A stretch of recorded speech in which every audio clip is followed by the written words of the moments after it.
Good morning, everyone, and thank you for coming here to our seminar titled Politics, Media, and Social Cohesion in Bangladesh Challenges and Pathways.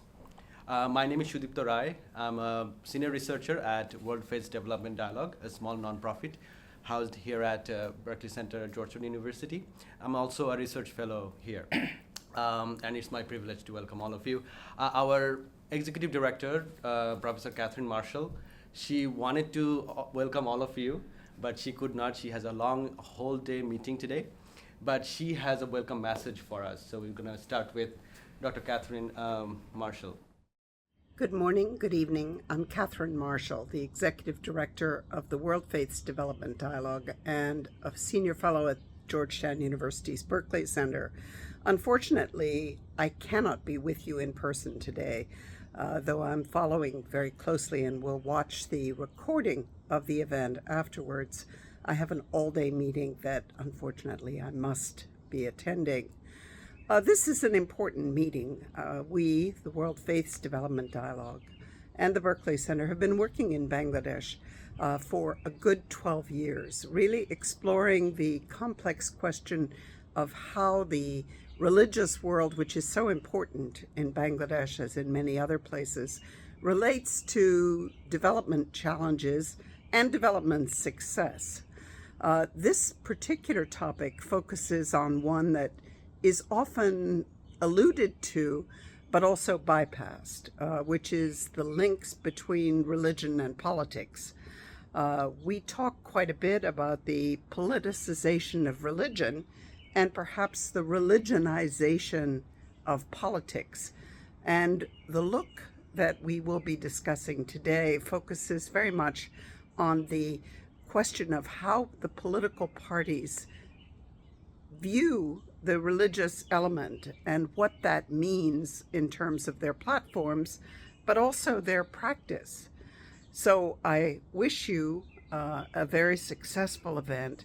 Regret deeply that I cannot be there, but Sudipto Roy, my colleague, has been an inspiration behind this and will guide you through it. So thank you so much and have a good day. So a little bit of background.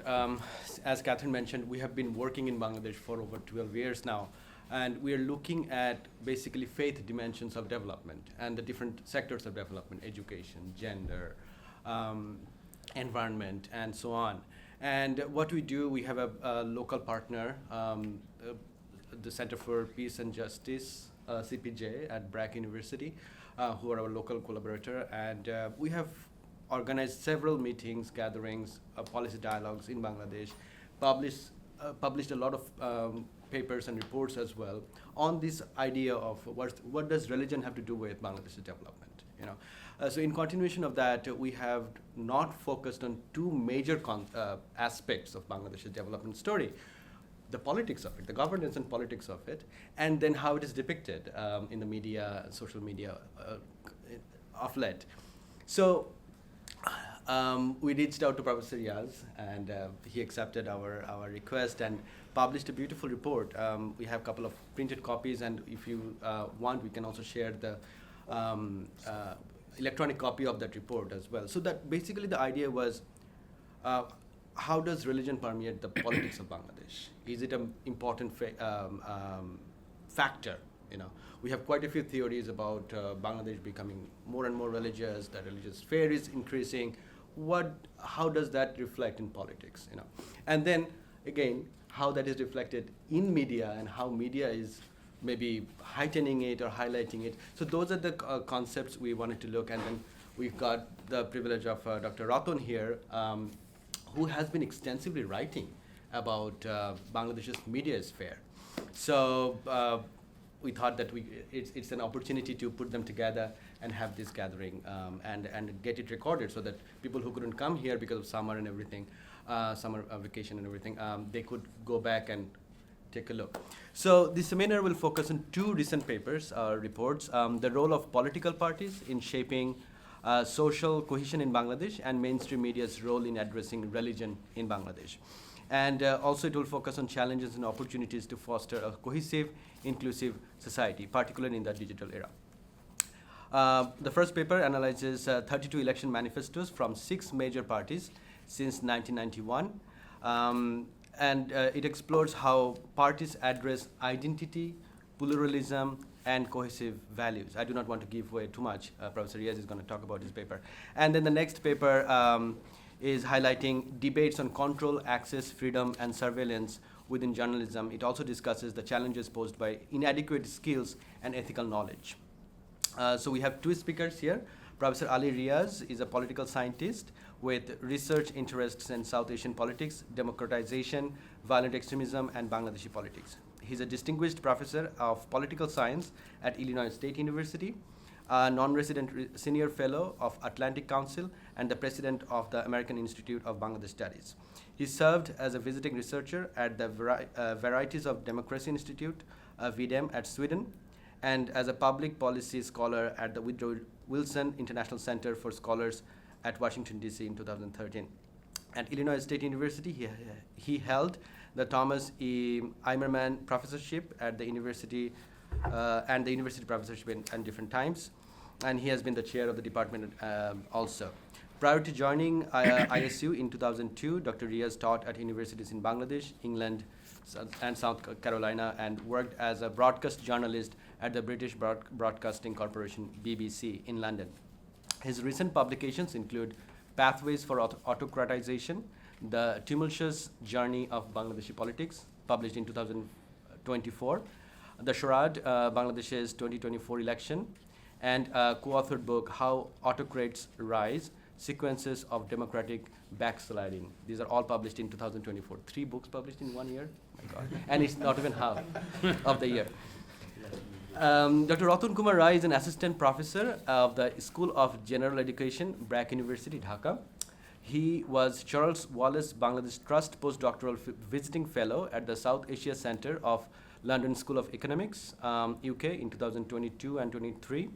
Dr. Roy was trained in anthropology and sociology at the University of Dhaka and South Asian University in Delhi, and has worked as a television journalist in Bangladesh.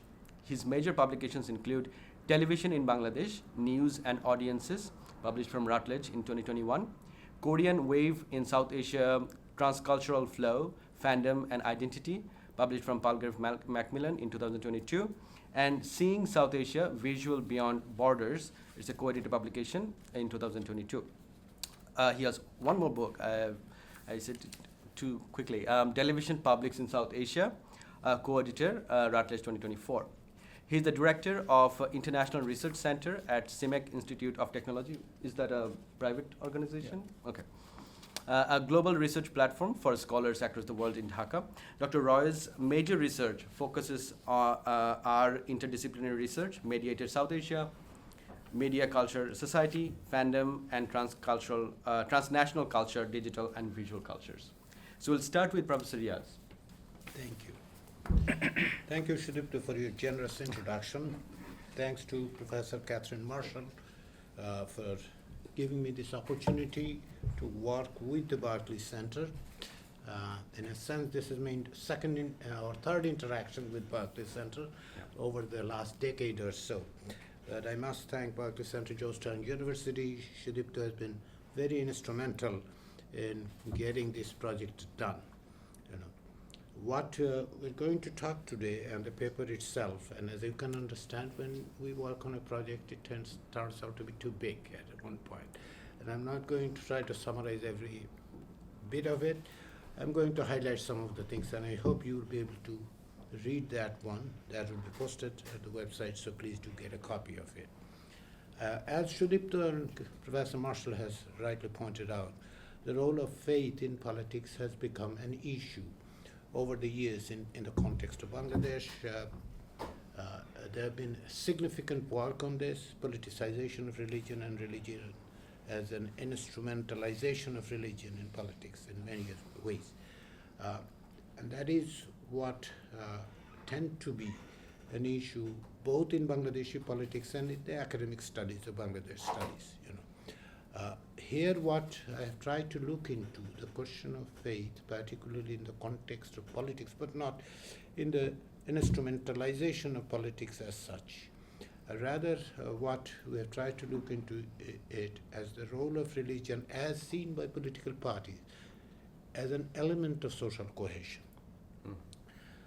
And in this context, as I have said, that how Bangladeshi political parties approach these challenges, because the question of social cohesion involves identity, it involves the faith element of it, and distinctly and definitely it needs to be addressed by the political parties. How did they do it over the years? And in case of Bangladesh, faith remains a significant element, not only in terms of politics, but in the social lives that we have seen. And historically it is as such. It's not that it has come in some ways dropped from the sky at a certain point, or in a certain turning point of the politics, it became obvious. It has been there. So what we have done in this project, we started with this social cohesion dimension of it. In 2018, the Bertelsmann Transformation Index, particularly the Bertelsmann Foundation, did a study on the social cohesion element in Asia. They've looked into a range of countries, both in Southeast Asia, East Asia, and South Asia. And that study, which was modeled after the similar kind of studies in Europe over the years, and this was the first time that this project came up with the report. There are two waves of it, but in 2018, when the report came out, what became very distinctly significantly important in the context of Bangladesh, that it was considered as a very low cohesion society. This is interesting given the two aspects of it. Number one, Bangladesh seems to be, anyone who is familiar with Bangladesh should know that the Bangladeshis tend to be taking care of each other very closely. The long tradition of social integration, of working together, those things have significantly impacted the society over the decades, maybe centuries. Yet Bangladesh has been considered as social, in terms of this social cohesion element, that it is a low cohesion society. That, to me at least, as a part of that project, when we looked at it, it surprised me very much. But what does actually social cohesion means? So social cohesion is defined in various ways in the existing academic discourse, as well as in terms of those who are engaged in social transformation, whether it is non-governmental organization or government, and in case of Europe, largely in the context of the integration of the migrant community that has become an element to it. So there are two broad strands that we can talk about of the social cohesion.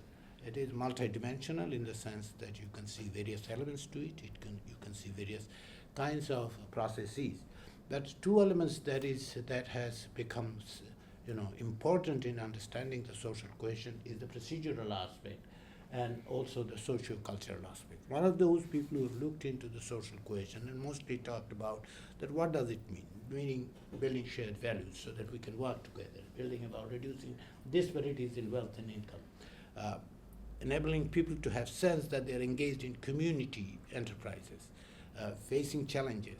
These are basically instrumental aspect of it, procedural aspect, how you actually develop the social cohesion.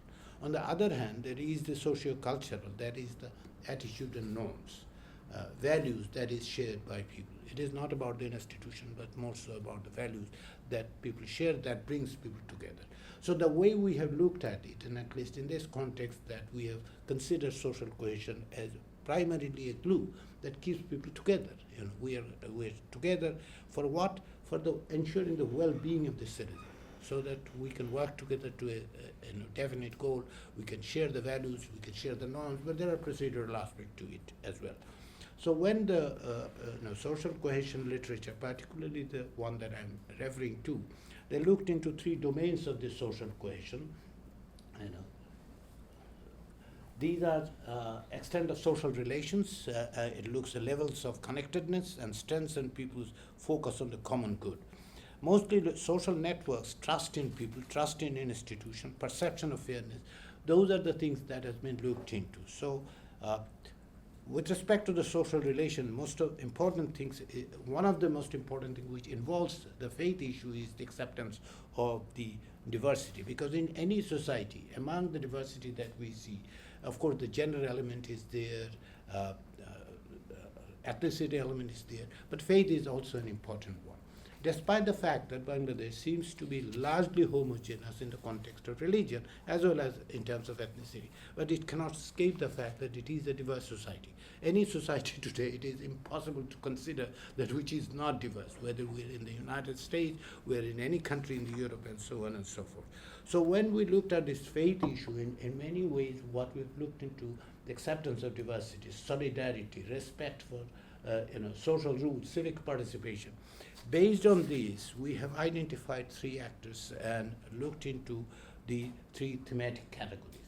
In case of social cohesion, not only in the context of Bangladesh, generally speaking, whether in the United States, Europe, or any other Asian country, or for that matter, in any society, there are three actors that work in conjunction with each other. Each one of them has a role to play. One of them is the state, how the state actually operates, how the state actually encourages people.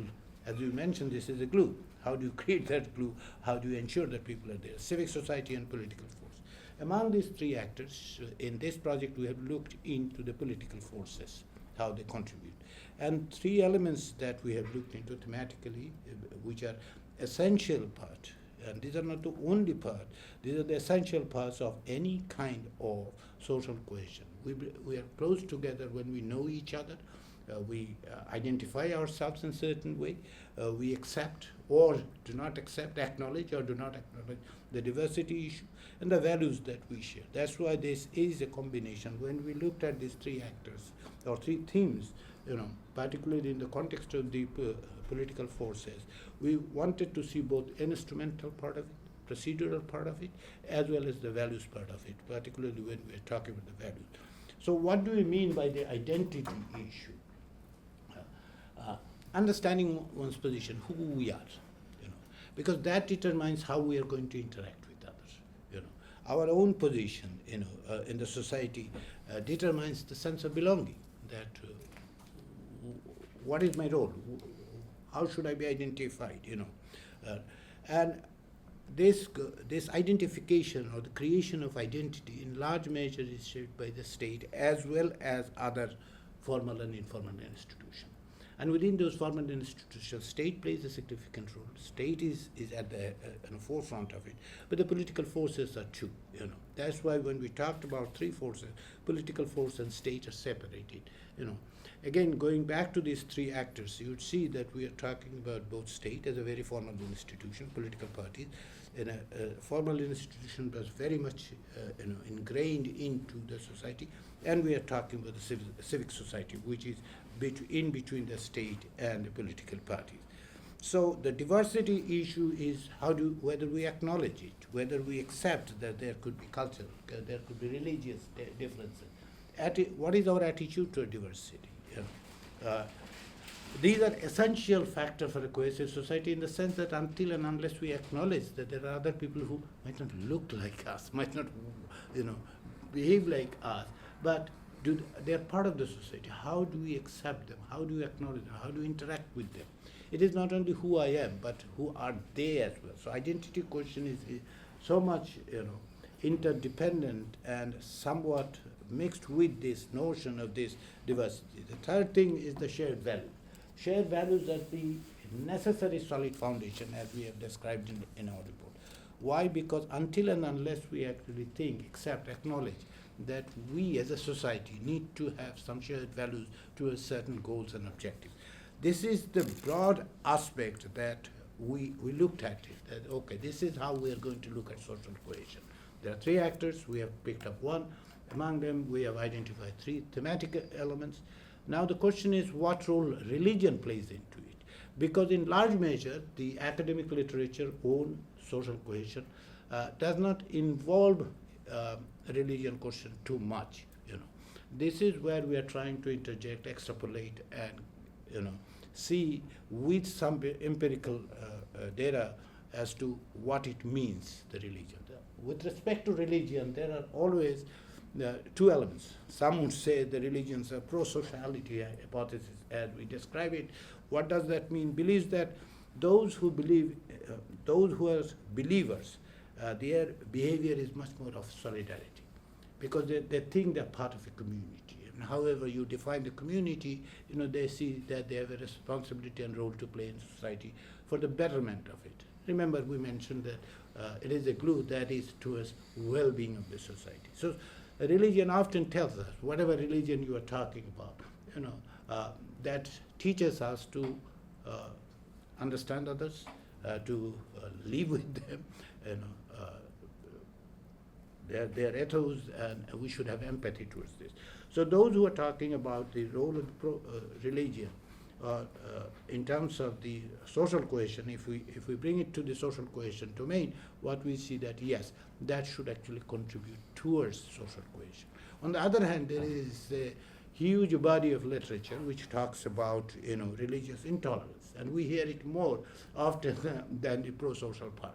Because anytime you open, listen to a news or read something, oh, this has happened, often this is blamed on the religious understanding, because they think that those who insist that there is this religious intolerance, that those who are more believers tend to have less respectful to the non-believers, for example, or others. There are these things.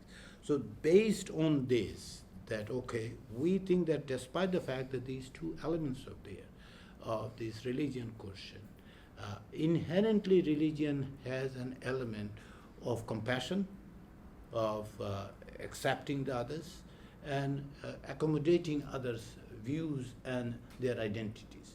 So based on that, what we brought up these three elements and raised a few questions to look into what Bangladeshi political parties do. As I mentioned, that in case of Bangladesh, the religion is an essential ingredient of society. Even if you discard for a moment or put aside the role of the religion in politics, for example, instrumentalization of it as an ideology, what we see is the religion is an integral part of the society. And it has been for 1,000 years, and it's not that suddenly in certain kind of state it has happened. So how do the political parties, one of the critical actors in terms of social cohesion, behave? How do they address this issue? So there are two elements to it when we are talking about those political actors. One is their commitment to it, another is their behavior to it. Here we have looked into the commitment, and I'm hoping that at one point, we'll be able to look into their behavior as well, using this as a benchmark. So does that, for example, when we have how their personal, social, national, and global identities are defined and presented. Because as I said, that to understand the cohesion, you need to understand who we are. I'm interacting with you, I'm interacting with the society, I'm interacting with the diverse people, but who am I? How do I define ourselves? How do I see myself? And in terms of the social cohesive values, we have looked into, among other things, does the party recognize and offers actions assuring human rights? Does the party recognize and offer actions for integrating minority group into larger society? So this issue of gender, issue of cultural diversity, issue of religious diversity, how do they do it in terms of their commitment to it? Again, what we have done is we looked into 6 political parties. Indeed, Bangladesh, there is a plethora of political parties in Bangladesh. I wish we could do all of them, if time permits, resource permitted, and hopefully someone will take it forward and look into others. But we have looked into these 6 political parties and tried to cover a wide range of ideological spectrum, from centrist, like Bangladesh's current incumbent Bangladesh Awami League, or BNP, which is the right of center. Jamaat Islami is the largest Islamist political parties. We have looked into centrist, leftist, and left of center. So over the period of between 1991 and 2018, that we have looked into the political parties' manifesto, what are they committing to the people with respect to social cohesion, with respect to identity, national identity, with respect to how they see the role of the minority, the question of gender, how they're diversity. So we have picked up 32 election manifestos. As many of you are well aware that not all political parties have participated in all this election, because some of them were boycotted by the opposition. Why we have taken 1991 as a point of departure? Because this is the time that at least I consider as the democratization process started after first 2 decades of Bangladesh going through civilian and military authoritarianism. The Bangladesh journey as a democratic country practically started with the uprising in the late 1990 and 1991 election, which brought Bangladesh Nationalist Party into power, and subsequently we have seen the power alternated until 2008. Over this period, we looked into 32 election manifestos and found out that what are the things that they are promising. Again, I need to underscore this point that we are looking into their promises. Do they behave in that certain fashion? Hopefully we'll be able to see that one too later at another point. But to begin with, we need to look into what they're committing to. Why did we pick up election manifesto as opposed to their party manifesto? The reason is the election manifesto is a commitment, is an agreement with the voters. Party manifesto, yes, that is their commitment too, but party manifesto is geared towards a larger issues. Often it is targeted towards their supporters to increase the base. But when you are publishing a election manifesto, you are trying to win over those who are not your people, so to speak, right? So their commitments needs to be very clear. It should be very, in some ways, very transparent with respect to what they're committing to. So what did we find, And in doing so, methodologically what we have done is they looked at the content of all these things. In many instances, what happens is the election manifestos are copied in the sense, not in the sense of plagiarism, copied in the sense that they have made similar kind of commitments, which in a sense good, that they have remained unwavering with respect to their commitment. That's a good sign. But at the same time, we have seen some wavering as well, that they have shifted some of their position over the time. So based on this, when they're wavering, we have mentioned in the report that where they're making some departure from their earlier commitments. In some cases, this has improved. Their commitments to certain values have been a little bit, opaque, which became much more transparent and clear in the later periods. In some cases, they're backtracked. What we have seen. So what we did find, the first thing is the identity issue. Because as I mentioned, we need to start with the identity as the first thing. The identity question seems to be the most divisive issue in case of Bangladeshi politics. Those who follow Bangladeshi politics might say, oh, this is nothing new, what you're saying, because we have been hearing this kind of things, this argument that Bengali ethnic nationalism is the one, that national identity on the other hand, the Bangladeshi nationalism, which tries to, in some ways, be inclusive of the minority, especially the ethnic minority. As I said, Bangladesh is largely homogeneous in terms of ethnicity, it is largely Bengalis, but there are ethnic minorities, which seems to remain on the margin of our conversation. So the identity question has been most divisive, but what happens is this, in some ways, this essential issue seems to be addressed through a very majoritarian argument. Exclusionary politics or exclusionary elements are in some ways inherent in these political parties, irrespective of their positions. This is interesting, despite the fact that the leftist political parties, for example, insist not only on a nationalist identity, but largely on a global identity, as a part of this global movement for social justice and other things, if they're talking about Communist Party of Bangladesh, for example. They do. Yet what we have seen, if you look very closely over the years, their commitments towards this diversity issue comes through the identity question when they insist the Bengali nationalist identity. And yes, there have been some recognition to the ethnic identities, especially for the indigenous people, but what we have seen a very distinct absence of the people who in Bangladeshi public discourse called Biharis, those who are non-Bengali speaking, who have stayed back after 1971. These individuals, there's a large number of them, and many of them after 50 years, as you can understand, there have been several generations who have been born in Bangladesh.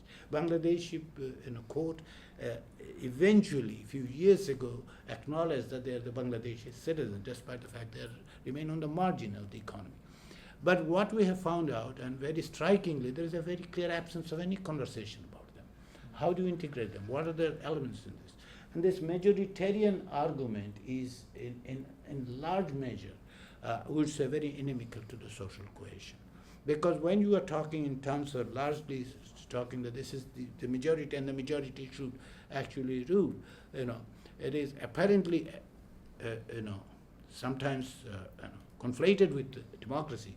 But majoritarianism is not democracy by any means. Majoritarianism is plain and simple. The brute majority can actually rule instead of govern.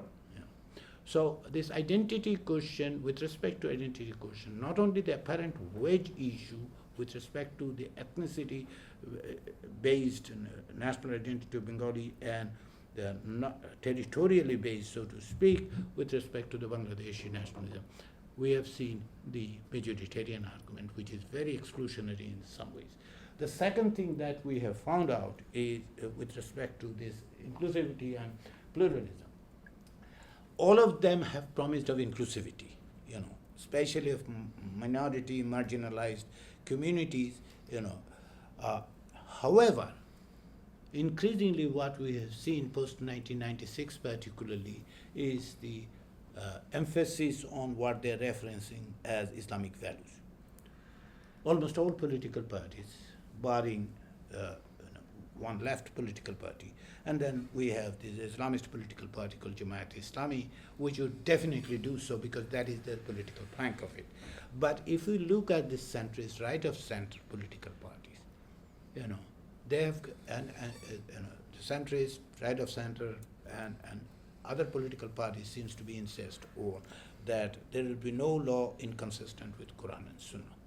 This is the majoritarian argument into playing into this diversity and inclusivity question. This is a reflection that these political parties, despite their apparent commitment to inclusivity, there is a limit to it. They would like to put a limit somewhere that would be done. So there are sources of concern because repeated assertion of Islamic values. This is not to suggest that they should or could not do it, but this is to suggest that this is what it has become a central element in the Bangladeshi political parties' commitment to the social cohesion and inclusivity issue. The third element that we have looked into is the gender dimension. Bangladesh has made significant improvement in the gender dimension, addressing gender inequality.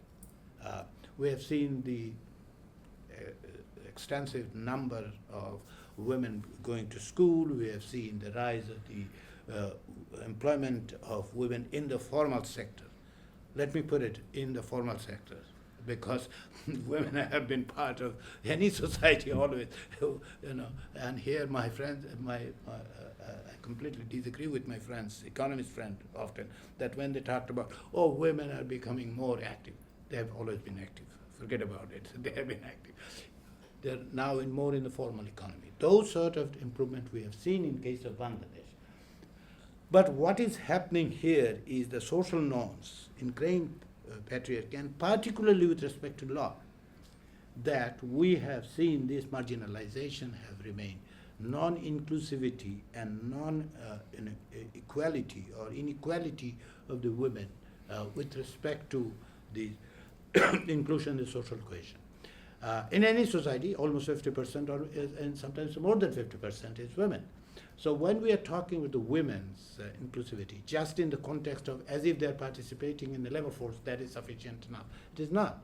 And here the political parties, particularly the 6 political parties that we have seen, they have made some lip services, but their commitment with respect to, especially definite commitment towards addressing this, beyond the rhetoric of talking about, we're going to talk about patriarchy and so on and so on. Essential element in the Bangladeshi society, this non-inclusivity of women and the gender issue is the legal aspect of it. Yet there has not been very clear and very robust commitment to it. The final point is this, that we have found is a weak commitment to social cohesion. There are very few direct references to social cohesion in the manifestos, but their references to issue social cohesive values, but the social justice issue or recognition of existing social inequality, respect for human rights, are in some ways very weak, very weak. in many instances, these are just rhetoric. And this is where we see the opportunity to go beyond this, this study, to see whether they have made this commitment. Particularly, two political parties have been in power. Some of them have shared power or actually supported the incumbent at various points. What did they do? How they actually practiced it within their own party mechanism and the party structure. But in large measure, these are the things that we have found out that shows that, yes, understanding of social cohesion as a clue seems to be, in some ways not being addressed in large measures by the political parties, And here, as I say, the faith issue in somewhat latently, or you can say that the shadow of the faith is always there when we are talking about, the legal measures, even with respect to gender, or for that matter, when we are talking about the Islamic culture as the driving one, or the ethnic identity. Everywhere we see this latent presence of the faith, and which drives this understanding as to how the social cohesion needs to be addressed. So this is in some ways, despite the length of the paper, I said this is just a beginning, and given the Barclays Center's commitment to understanding the role of faith and development, I hope the center would continue to work on this. And again, thank you, Sudipta, for this opportunity. Please convey my thanks to Catherine for this excellent opportunity to work with you and have this paper. I look forward to the comments, and those who are watching later of the videos, I hope please do comment what you see as this. I invite you to read the paper as well. Thank you. Thank you, Professor Riaz. So we'll go to Dr. Ratan Kumar Roy, and then we'll open up for the discussion, if that's okay. Okay, thank you, Sudipta. While listening to Professor Riaz, of course, like that creates a context, particularly about social cohesion. So in my presentation or whatever I have prepared, I might not be needed to go through that. So that creates, of course, the idea of social value, but how media fits into that. And I was basically coming from looking at media's role, reporting in particularly the religious or faith-based issues in particular, as well as to understand how the Bangladeshi media over a period of time, of course it is 50 years and more, but then as we see that in the democratic system from 19 onward, and then television or broadcasting media becoming pluralized, getting into privatized media, and particularly towards the end of this discussion, I'll get into a little bit of the digital, because I think that's the challenge that we all are facing across the genres, issues, and sectors. So this is this is a report that has came very recently, the faith in media, where you can see overall what is the global scenario. This research somehow give us some statistics that most of the reportage on media are sensitive, negative, and divisive. And most of the journalists are actually not having any nuances of reporting faith or understanding faith. So when that is a global phenomenon, of course, you can't imagine Bangladesh will be very great, because it's whole post-colonial and also the politicized media. So on that, 78% of that particular research, which is not only the reporter but also the media stakeholders, government, and the civil society, they believe that how religious stereotypes should get much attention as the race and gender, because how the religious stereotyping is being produced through media, that has not been paid attention like the other aspects, and that also has a interesting implication. So how do we understand media in Bangladesh? Of course, it is coming as a post-colonial institution. The governments were thinking it should be a developmental tool for them to convey the message and educate the people, mostly giving them some selected issues, but also it has become politicized. Of course, when we think the fourth pillar of democracy, it has it has a positive side. Of course, it has a very internal side of it. So media itself has started considering itself as a much more of a political institution than social, and that's where I think the risk, or not risk, but then the the problem began, according to me, and what I see, that because media has mostly grappled with this political issues than the social issues, because its role over the period of time has been dubious in relation to deal with poverty, climate change, discrimination, communal conflict, and the social issues. So, it is much more of a political agent than a social agent. And when you go a little deeper, when we try to pose this question, that how then the faith or religious-based issues are handled or covered by the media. So, what is the, before getting into that, this is a little bit of backdrop, of course. Maybe if you look at recent data, you see that 91% of Muslims and this percentage of Hindus have also reduced over the 50 years. But media has not employed any approach, the whole idea of diversity that we are talking about in these 50 years, either the print media and then for last 3 decades, at least the broadcasting media, there has been no concentration to understand or engage with the idea of diversity. How they promote, like you are talking about values, but then the media has not looked into values per se in the religion or faith-based issue. So its tendency to address the faith-based news from a very political point of view, which will maybe come into a religious political view. So these are the 3 domains, maybe, which, or 3 dimensions which we see the trends of reporting faith-based. One is religious politics, looking religion from a political lens, communal conflict from a violence point of view, and then the rituals or events. So it is merely the rituals or religious activities or events like Eid or maybe Puja or maybe other, maybe the Christmas, but then it has not moved beyond that, So, and that's where the idea of social cohesion cannot be just talked about if you don't address the minority lives, their mobility, their challenges, their everydayness, their values, and those kind of social symbiosis has not been addressed by media ever. And why that is so, and that's where we get into this idea of reflexive media. Did media ever reflect on its own, that what it is doing?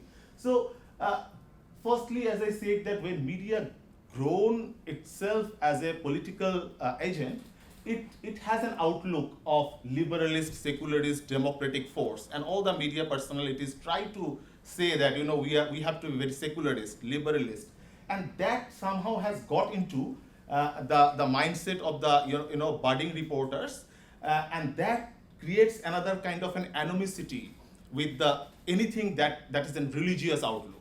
So you see that particularly the television media that I have engaged with and did an ethnography, so that has implicitly avoided covering the public image or the public activities of the majoritarian political groups, be it Jamaat-e-Islami or any other outfit of the Islamic political groups. For example, we know the Hifazat-e-Islam that was not been covered until and unless they have come politically or they have emerged as a political force. So, but they have been existing in Bangladesh for years, and they have severe participation in the social issues, including the education in Bangladesh. They have been all there in Chittagong and the around places, but we don't see major media reportage on their participation as a social force or as a religious force. But when they came as or appear as a powerful political force, we see the media's engagement in there. And that's where the complexity becomes more crucial. So then how, as I said, the 3 domains that the media cover, if you see the political, from a political lens, from a violence point of lens, and the ritual lens. This part, which they are looking from a violence point of lens, which is communal conflict, that has become, at least for last 20 years, as a major, content for the media, as very interesting content. And of course, it's happening. So I have particularly looked at 2012 Ramu violence, which is Buddhist monasteries and households were burned down, and that is the first incidents mostly incited by the digital media, so Facebook postage and how it has. But quite interestingly, this particular incident also never covered by media at first until and unless some of the civilians or civil society forces came out in the capital and protested about it or talked about it, and then only media thought, okay, let us go and send some reporter there and let's see what happened. But even then the investigative reporting has not happened. It's just the reporting going into some of the state forces or the authorities or the police or the law and enforce committees or bodies what they are speaking. So it was always limited in that. In terms of communal violence, if we look at only this year, this is a very recent data, but then of course since 2013 in this 10 years we see that 3,600 incidents are taking place. But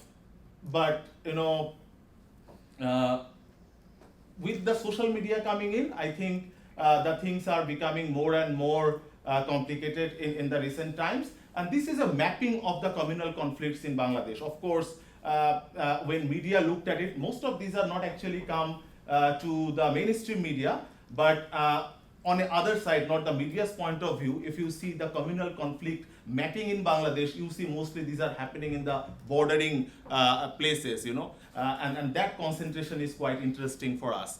And also when it happens to the border locations, this is also media's lacking of not creating its infrastructure to cover the margins, the marginal lives. So it is always very much of a very centrist or very located in the center. It doesn't try to go or ever create any infrastructure to capture or cover the marginal reporting. So by default, the communal conflict issues have just popped up in the news as issues of communal conflict, not as an issue of social cohesion.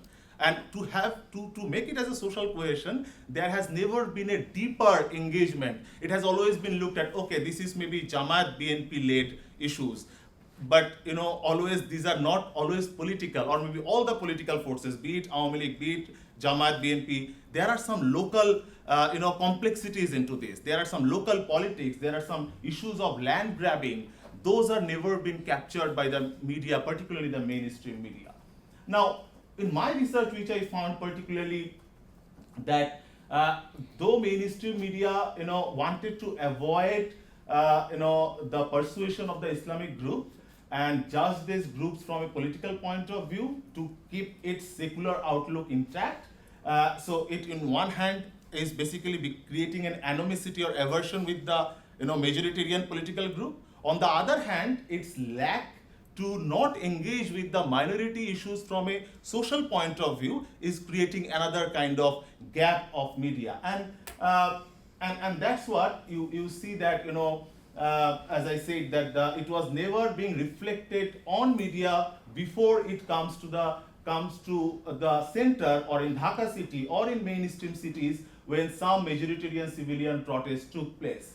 So this is some of my data that as I have done ethnographic research in a particular newsroom, that as you know that 2014 election was quite volatile, that out of 120 news stories about minority crimes were reported between June to December, almost only 15 or 20 were broadcasted, and 83% of the news in regards to the violence against minority were trashed.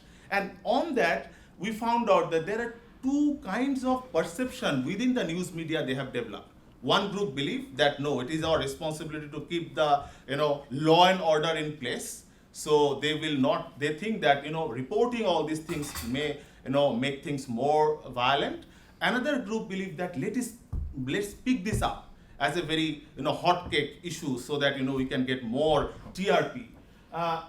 And with the rise of, I'll come to that point, but with the rise of digital media, we see a different kind of Islamic public sphere being created, and that has also kind of created rupture for the mainstream media. Mainstream media here actually lost its ground as an authentic, as a trustworthy, as a keen body to participate. So this paradigm shift has happened with the coming of private satellite channels.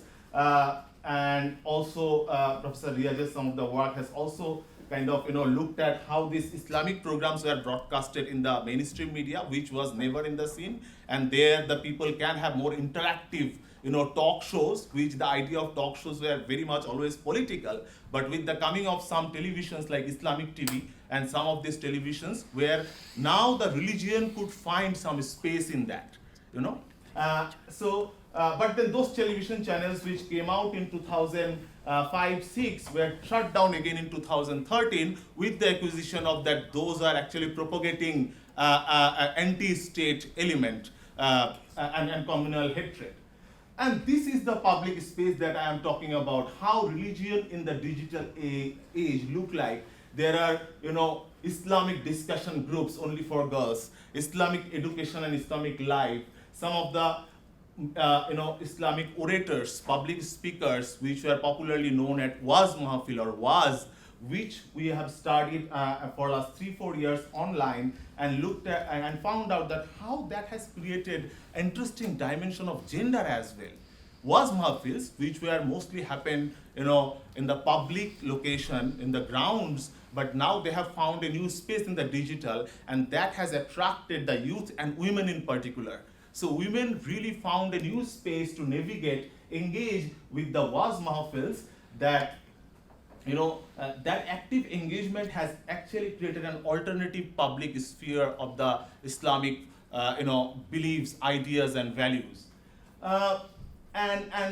We have, these are some of the televisions which say Rose TV, let's say 24, this kind of Waz TV. So now no more in the mainstream media only the TV is there. There are TVs in the YouTube, and youth have created, they have their own micromedia practices, they have their fan practices. So those fans were actually, it's not the speakers, they're the fans of a particular speaker. So they will create and have millions of views on that. And that's what is the interesting part that we are trying to find, how beyond the mainstream media the things are happening. So these are some of the Paradise TV, Bangla Waz TV, the Waz TV, and here also you see they also have some sort of political issues in that. They also have some sort of a very, very populist kind of elements in that. I'm not going deeper in that. But then what is interesting for me, which our study followed, that how that majoritarian public space, the visibility, the super visibility, is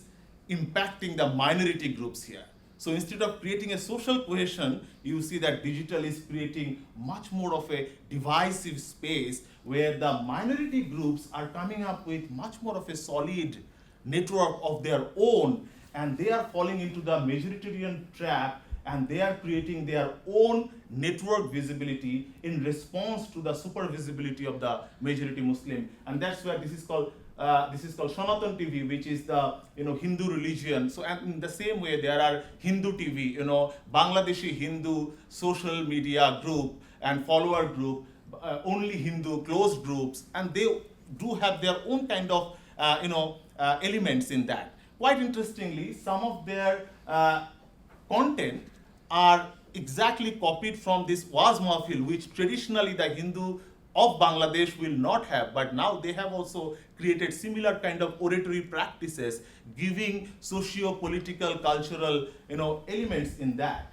But now I'm again taking back a little bit to this convergence of the mainstream media and the digital media. These are some of the outfits as the online news portal or web-based news of the mainstream TV. So when the mainstream television saw that they are losing some of their audiences, they gone into the web desk. They have established their personal web desk, their own television's web desk. That is different than their broadcasting news on the TV, because their broadcasting TV license can be taken off because some of the cases have been already established by the government. So they are doing it on the YouTube. That is totally different, and the content are also different. And there they realize that now this is the place we can promote some of the religious thing. Now here you see that faith and religion is coming back, but then coming back in a very different way. They are into that click business, how many views you can get, how many comments you can get. So what kind of content you would give? You would give some contents that will have this kind of element, how the world is created through by the mud of Kaaba, let's say, how the water, how the scientists are really in awe by seeing some of this. So these are not some sort of a social cohesion related or some sort of a social value related to faith, but some of these populist issues, and sometimes these would get into this conflict or violence based issues and making them more spicy. They will say, the house is burned, the Quran is not been burned. And interestingly, this is not maybe a book of Quran, this is maybe some other Arabic book, but then the news media will say, no, give this information because that has gone viral, that Quran has not been burned. But then the person who can read Quran, they are saying it's not Quran, it's some other Islamic book.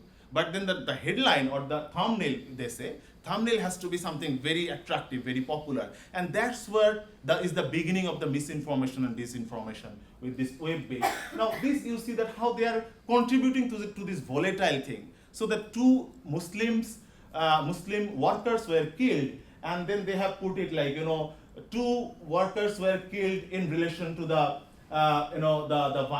vandalism in the temple, and that will be back-to-back thumbnail created. This kind of millions of images like this will be posted by the mainstream media's web-based outfit, and that is creating more complexity. So these are some of the contestation in the digital space: virality, the visual politics, the hate speech, intolerance, misinformation, disinformation. Of course, the lack of control is a very dubious thing, very problematic thing again, because despite having a lot of control mechanisms such as Cyber Security Act, which was Digital Security Act, we don't see it is able to control any of the communal conflicts in Bangladesh. So something is deeply wrong. It's not only the issues of control, surveillance, but the problem with that Cyber Security Act and its nuances to understand the socio-political and socio-cultural issues, which faith is a very major,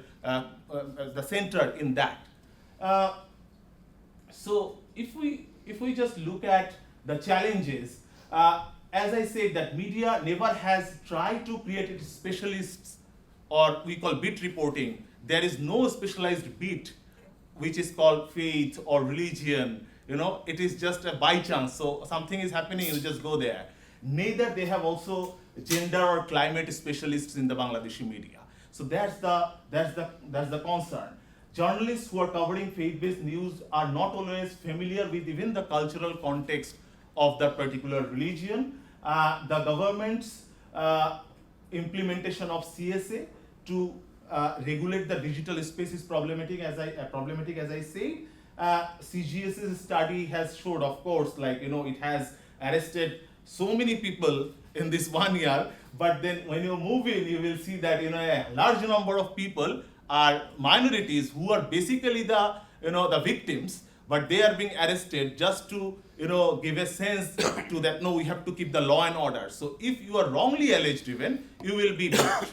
And that's the challenge of, one can also keep media or this DSA, one can also question the DSA and it's faulty in that. So the critical question for us is, what does the media prioritize when it's reporting interfaith stories or events? Is it fact? Is it peace building? Or it is just trying to generate some buzz? Is it just trying to become popular? So with this critical question, I would go a little farther and say, what is the solution? Because we always highlight the problems and challenges. And as a scholar who is currently taking interest in doing digital inclusivity in Bangladesh, I think that digital good can foster an interfaith cohesion and tolerance. Because this is what happening in largely in our scholarship, that ChatGPT has come, we are trying to say, let's do away with ChatGPT because our education is getting affected. Or digital is bringing lots of problems, let's do away with digital. But I would say no, let's be inclusive, because digital can bring solution if you can devise policy mechanism.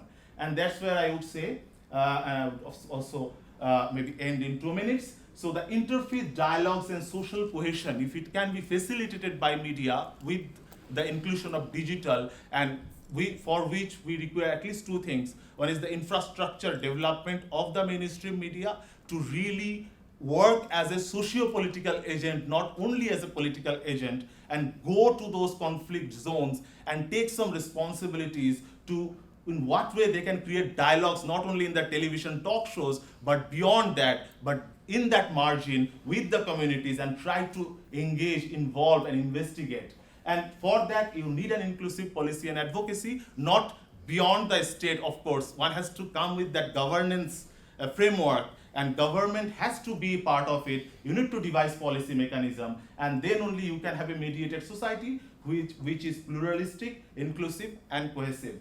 The way forward is, of course, the SDG 16 we need to keep in mind, because that is talking about strong institutions to foster peace in the society. Initiatives should be taken to create that pluralistic media platform for interfaith dialogue, and of course this patron-client relationship of the Bangladeshi media has to be reimagined and rethink. Faith-based stories must be extended beyond the rituals or event. If I also want to say from the WAJ or these digital media practices, then one has to actually look at those micro players in the digital realm. Without looking at those micro players, the new players in the media, those who are not the mainstream authorized certified media, you cannot get into that solution because it has gone out of your hand. So looking into that micro media players, we can actually foster a little bit of possibilities. The capacity building, of course, that has been something that we have terribly failed. And this is like a tokenism which is happening, some sort of training by some international NGOs, but then that doesn't taken into consideration by the Media Institute by itself, as well as the state bodies like we have PIB, we have other bodies, but then nobody is talking to each other. And when I say digitality can be a solution in this case, because Bangladesh has decided to go into a fully digitized, which is of course the goal of 2041, and you can see that the more work to do, because the digital divide across the lines of gender, class, age, income, and geographic location is severe, and without educating this youth, you cannot achieve any kind of social cohesion or social integration or an inclusivity if you don't do digital literacy. But then your digital literacy should have a space for diversity and inclusion. Whether that is there or not, that's a big question for us, and we are going to explore that. So with that, I think I would end it here. Sorry, I have taken 5 minutes more. Thank you. So at this point, we'll just have a very informal conversation about the papers here. If you have any burning questions, please let us know who the question is directed to, and let's have a conversation. And it can be between us, among us, and all sorts of stuff. I'm just curious, not having any background in this whatsoever. Professor Riaz, when you were talking about reading through manifestos, how long are these political manifestos? I mean, are these like very short documents that the political parties are putting out? Are they, 80 pages of proposals? Sort of, how much were you having to wade through if you were having to look at 32 political manifestos? It's not too long. 80 pages are not there. Roughly about 40 pages, 30, 40 pages. In some cases they're very small. In some instances they have been very small. And that has been for several reasons. For example, 2014 election, given that the opposition boycotted, the ruling party had a very short manifesto. But 2009, if we take that one, all political parties had a very extensive one, looking into almost all aspects of it, because that was a very transitional one. All political parties, particularly, I would say all political parties except JP, which was the party which was in power, which was deposed through a popular uprising. If you look at the mainstream political parties, for example, Bangladesh Nationalist Party, Bangladesh Awami League, Jamaat Islami, Communist Party of Bangladesh, 1991 manifesto was very extensive. Similarly, in 2009, we have seen that very extensively. So it varied by years. One thing, let me add to this. Generally speaking, the manifestos are very good documents in case of Bangladesh. I would say good documents in the sense that you can get a very clear understanding as to where the party is moving. And over time, if you look at it, then you see a major shift in some cases. Episodically, you might not see that one if you look at it, you know. And let me finish by this project, despite the fact that this was done in a very not so long period, and also the timing was, in a sense, very much difficult because we were doing it at a time last year, at the end of last year, when the political situation, there was quite an upheaval. But most of these manifestos, I started gathering them for a long time ago. You know. It's not precisely for this project. We added some, and thanks to my research assistant, Musa Mia, who worked with me very closely. But a large number of them I have started from 2009 that I have started gathering in each.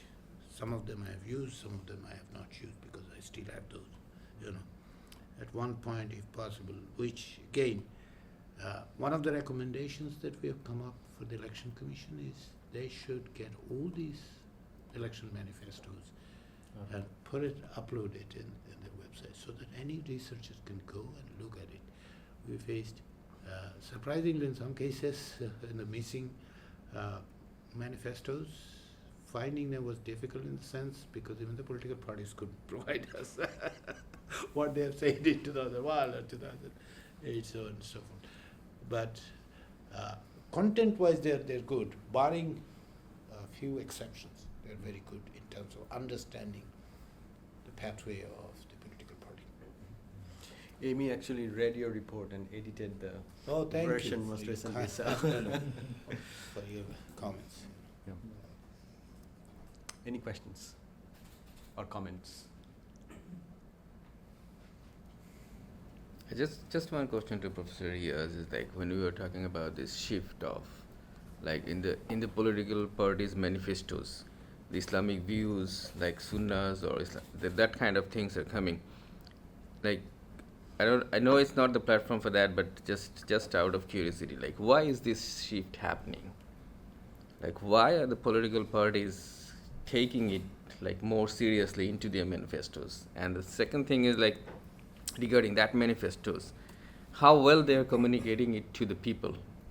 Like we know they have it in papers, and like you say, it's really a good document, but how much it is communicated to the population out there, like how much population knows really about these manifestos of the political parties and they understands the differences between different parties' manifestos.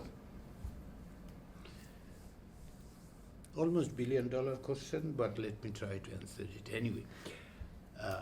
And in this instance, for the moment, I might actually push this report for a moment. Why political parties have moved, especially the centrist political parties, moved towards instrumentalizing, if you call it, of religion and making that commitments that, for example, there will be no law inconsistent with Quran and Sunnah. First of all, some political parties remain committed to it from the get-go. Bangladesh Nationalist Party, from the get-go, remained committed to the role of religion in society and politics. That is since its establishment, because that is how they saw their role of bringing a cohesive society. They were trying to do it through their understanding of Bangladeshi nationalism. So they thought that would bring them. But given that the Bangladesh itself, given the majority of Bangladeshis adhere to Islam, there should be, state should uphold this. However, we must also acknowledge that BNP didn't put Islam as a state religion. It included some of those, but it never insisted on, never said that the religion should be the central plank of the party, but they acknowledged it. Then what we saw is, especially in case of Awami League, it is a post-1991, largely post-1996, 95 I would call it, 1995, ahead of the election, that shift has taken place. Why? Because of the populism, their understanding that this would make an appeal. perhaps, and this is elsewhere, I have explained it in details in my other works, that Awami League lost the 1991 election, which was unexpected to them. Even to many analysts, it was unexpected. My own recollection is that I was in Dhaka until 3 days before the election. At that point, I was doing my PhD. I was in Hawaii. I went down right after the popular uprising in December. I stayed there until the election took place. Almost took place because 3 days or 2 3 days before I left, with an impression that Awami League is going to win the election. Until Sheikh Hasina's televised speech and so on, which I later realized that might have turned a shift. But their impression was that they have failed to grasp the populist trick of it. The religion needs to be highlighted. Awami League used to insist itself as a secularist political party and insisted that they would keep that. So that shift has taken place in a sense, in 1996 as it's up to you. Do you want to take political opportunism or pragmatism? This is the word that you can use. As a political opportunism, that they thought that this is the way to win the election, which political parties do. Or they could call it pragmatist, because that is what people want. What should I do? I'm a political party. I'm not a charity organization. So that being the same. The second question was, what was the second question? Like these manifestos Oh, are oh, how how much well it they're is. communicated. Thank you. Because Thank you. that creates that cohesion. I was like, In some instances, it does. It does. Let me give you two examples of it. 1991 election, all political parties were there. There was a demand that was there that Bangladesh should return to parliamentary system of government. 1975, under Awami League, under Sheikh Mujibur Rahman, Bangladesh moved to presidential system. Ziaur Rahman and General Ashad continued it. There was a popular demand that there should be return to parliamentary system. And I recall the day Bangladesh Nationalist Party announced its manifesto. I happened to be in that press conference held by Khaleda Zia. BNP's political party manifesto insisted on a presidential system.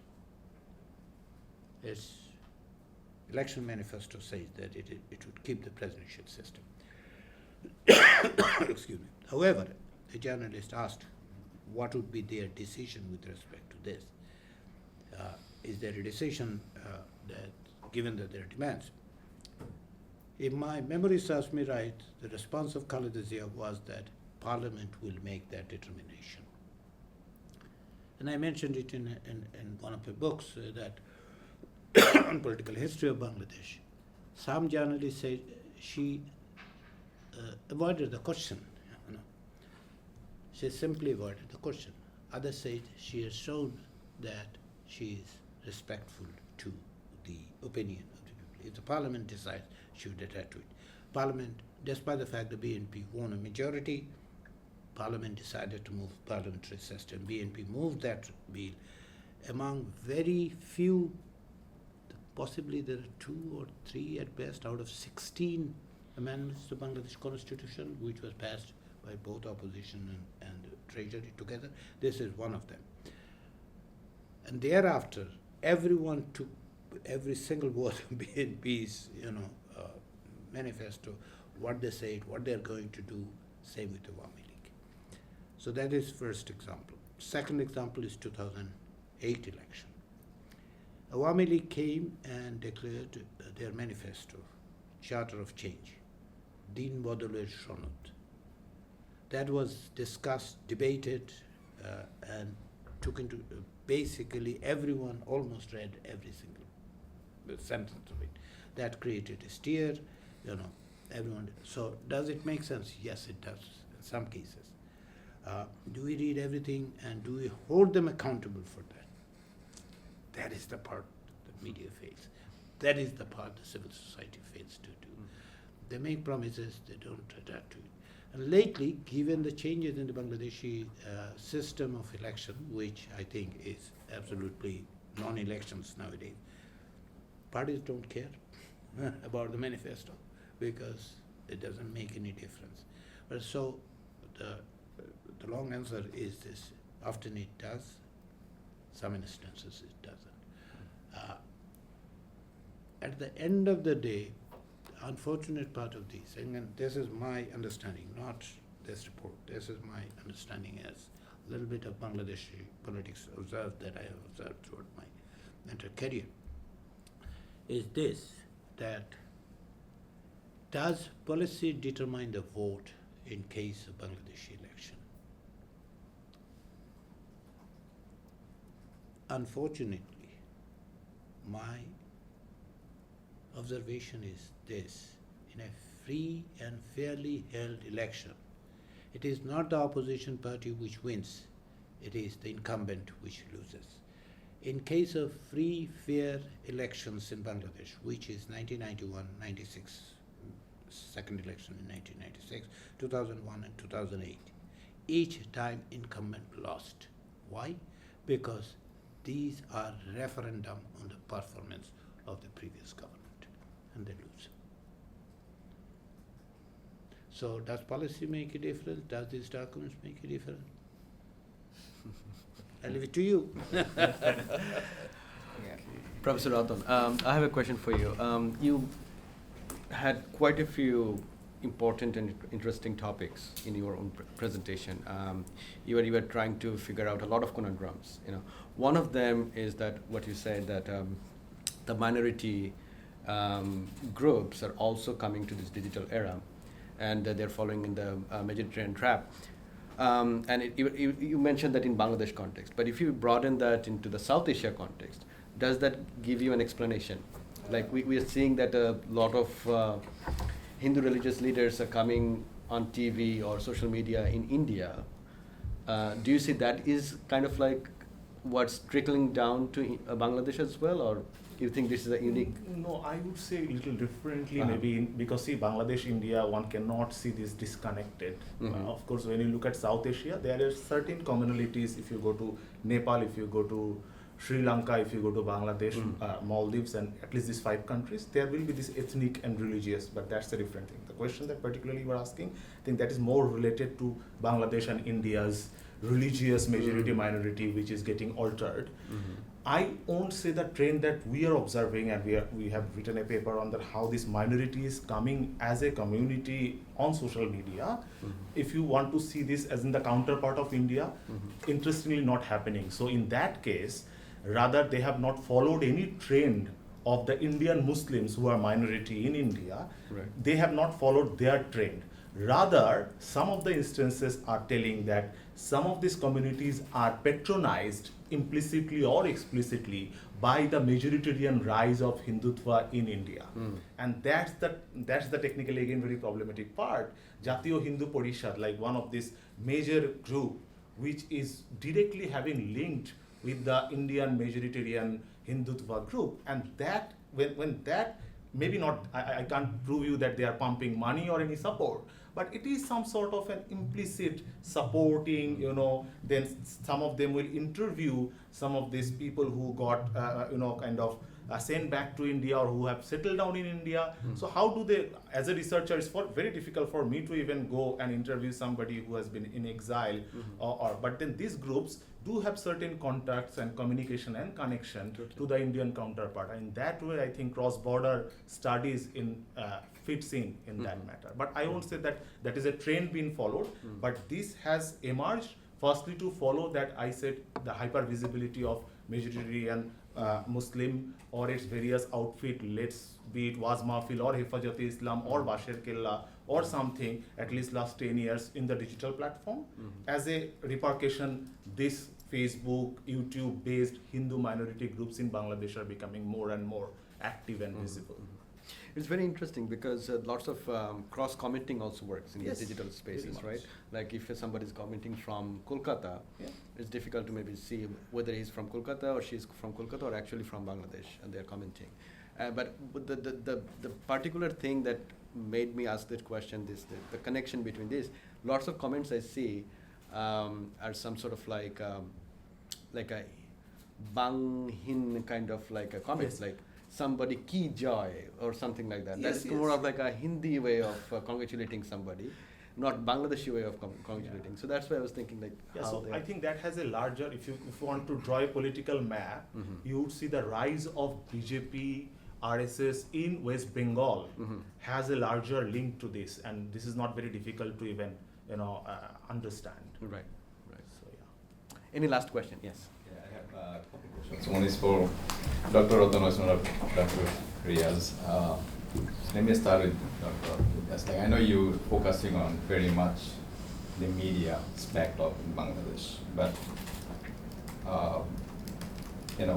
minorities unfortunately has been the victim of any society, unfortunately, from as far as you can go. Happens here, happens in Bangladesh, happens in Europe, Asia. That's very unfortunate, right? But given that, do you think that, or we all probably kind of sense and know maybe, a lot of these hardliners, leaders that we have in the world as of right now, that is playing a major role in a sort of media, that all these things going on in the part of the world that luckily, thanks God, and I'm going to come to a question to Dr. Riaz as well. What are, in a sort of media, what are the world leaders are responsible for? Is it the media only can really explore this issue and really solve this issue? I mean, world leaders, what kind of responsibility they have, but I believe we all can kind of sit here and say that a lot of world leaders, because of that, also religious or minority, all those incidents, and that igniting all those flame and everything here and there going on in the world, that part of it, or major roles, they need to take out of their playing. You can probably shed some lights. Dr. Riaz, I think we're talking about the gender. I visited Bangladesh twice in the last 2 years. What I witnessed is just, especially in the education section, which, we can debate here for almost, non-existence right now, just like because of the system and everything, given political situation that I visited a lot of schools. I see that there is a huge gender gap between, there are more, almost like 60% girls in school now, which was really surprisingly shocking, and I was very happy to see that, honestly, very happy to see that all those girls are getting education. On the other hand, I see that also every 5 madrasas, there is one school. And madrasa students are growing, and the school that them and students are decreasing by significant amount. And what do you think that is going to take, like, let's say next 20 years, next 30 years?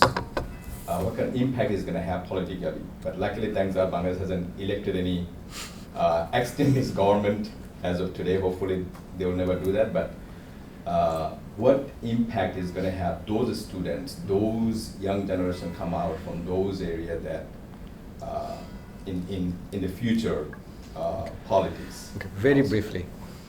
If I may go quickly, Professor Riaz? Please. Yeah.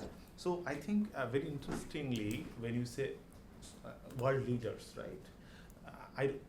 That has to be defined. Who are the world leaders? If I, let's say, not get into that debate, if I call it religious leaders, the people, like if they can play a role, you say, other than the media. Actually, I'm sorry. Yeah. Specifically, the world leaders means people who are in power. Okay.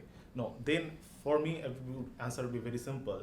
I think they are not unbiased, right? They are very much biased. So I'm not sure even they can bring any change in that. I would say that institutional, one has to follow. Let's say Sheikh Hasina, Khaleda Zia.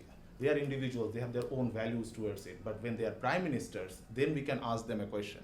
So that's where media, as a non-state actor, but as an institution, has its social responsibility. I am coming from there. And even if you think that there are some political leaders, be it in power or not in power, can be brought in, including some religious leaders. We have more than 40 television channels. I have not seen any television channel is hosting any show, bringing all the faith leaders, all the religious leaders, and having a social cohesion or religious cohesion discussion. And that's where I think media's role as a social agent or as a social responsibility is important in the question of religious cohesion. I would maybe stop here. I can hear the briefly- bell. Yeah.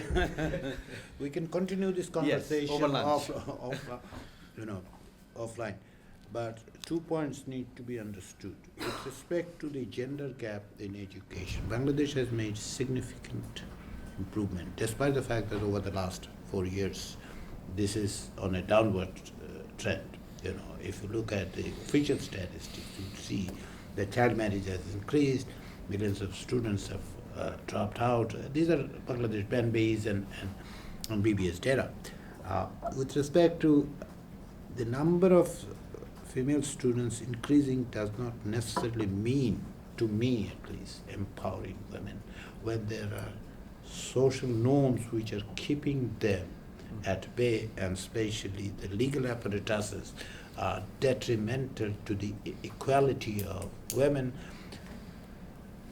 in a fashion that has not even discussed in the media. That's my point. So that is something that we need to look into. With respect to the madrasa education, long story is this. Increased madrasa is why.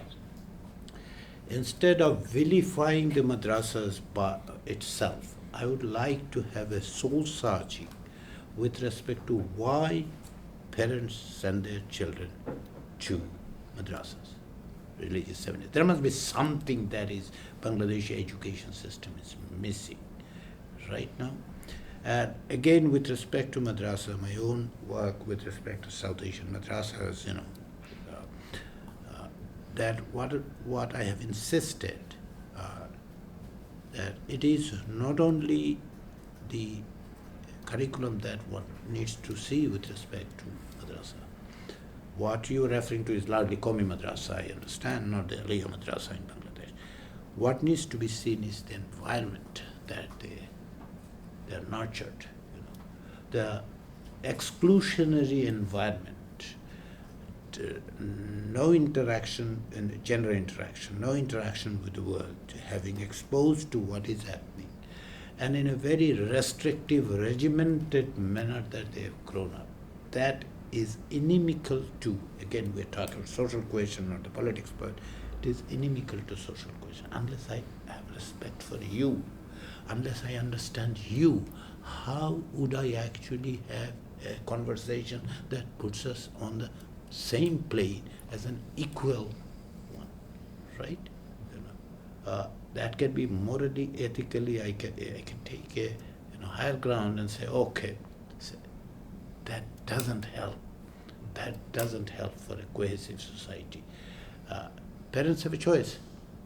Bangladesh has made enormous progress in creating opportunity for education, yet there are a growing number of religious seminaries that we see, madrasa, Qawmi madrasa. What are we missing? Let's ask that question. But at the same time, raise question about not only content, curriculum, also the environment. How these children are being nurtured. They are the future of the country. Thank you so much. We started our project in 2019 at WWD with these questions, education and the social cohesion. And somehow, our last event of that project ends with the note of madrasa education. So it's somehow the circle is fulfilling. Thank you. I want to thank Barclay Center, Imogen, and Amy. We can just ask like, hey, can we have an event? And that happens. They make this happen, which is a privilege, we understand. My colleague, Wilma, is sitting here. She has arranged all the logistics, including lunch, which is sitting outside. So let's have our lunch and continue some of the conversations. And thank you so much for coming and attending the conversation. Thank you for having us.